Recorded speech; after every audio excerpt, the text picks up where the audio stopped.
Hello everyone. आज भारत के governor general Lord Dalhousie के बारे में बात करेंगे। ठीक है, आइए देखते हैं।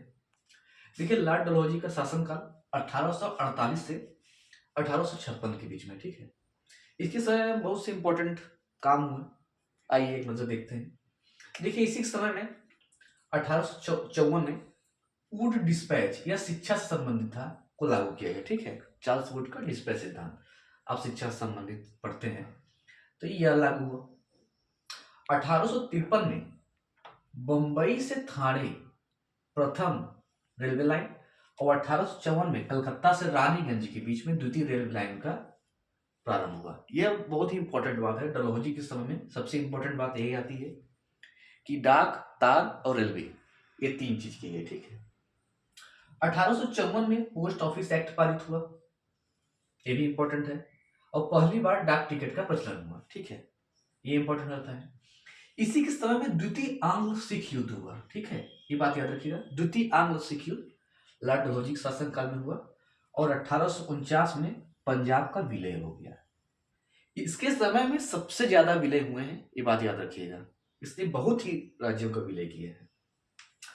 फिर द्वितीय आंग्ल बर्मा युद्ध भी इसी के समय होता है और 1852 में लोअर बर्मा एवं पेरू को विलय कर लेता है अंग्रेजी साम्राज्य में। ठीक है, अब बात करते हैं इसके हड़प की नीति। ये सबसे इंपॉर्टेंट है। लॉर्ड डलहौजी के जो कुनीतियां होती हैं उसमें सबसे इंपॉर्टेंट आपकी हड़प की नीति होती है।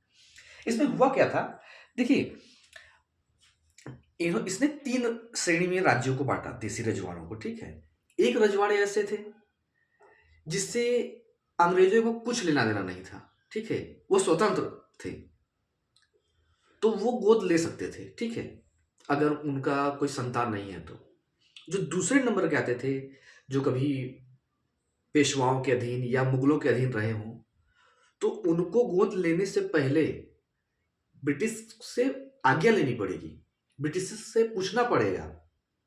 और जो तीसरी श्रेणी थी राजवाड़ों की, जिसे अंग्रेजों ने खुद बनाया था, है ना, या किसी न किसी तरीके से उनमें उनका हाथ था, उनको गोद लेना एकदम निषेध था, वो गोद ले ही नहीं सकते थे।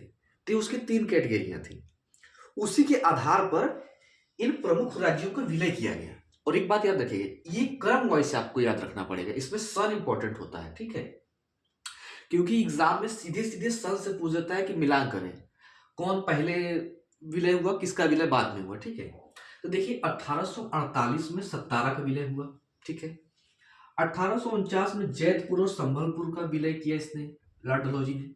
1850 में बघाट को, 1852 में उदयपुर को, 1853 में झांसी को, 1854 में नागपुर को, 1855 में करौली को और 1856 में अवध को। यह सबसे विवादित विलय रहा, अवध का विलय, है ना, क्योंकि इसे कुशासन का आरोप लगाकर विलय किया गया था।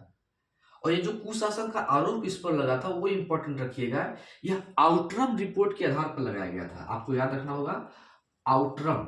ठीक है, आउटरम रिपोर्ट, ये कई बार एग्जाम से पूछ लिया जाता है, पूछा भी गया है। तो यह बात रखिए कि अवध का जो विलय वो आउटरम रिपोर्ट के आधार पर किया गया। ठीक है, तो ये से कुछ इंपॉर्टेंट बातें थे। ठीक है, लेकिन ये सन आप लोग प्लीज याद रखिएगा, एग्जाम में यहां से प्रश्न पूछे जाते हैं, चाहे वो कोई भी एग्जाम हो। ठीक है, थैंक यू सो मच।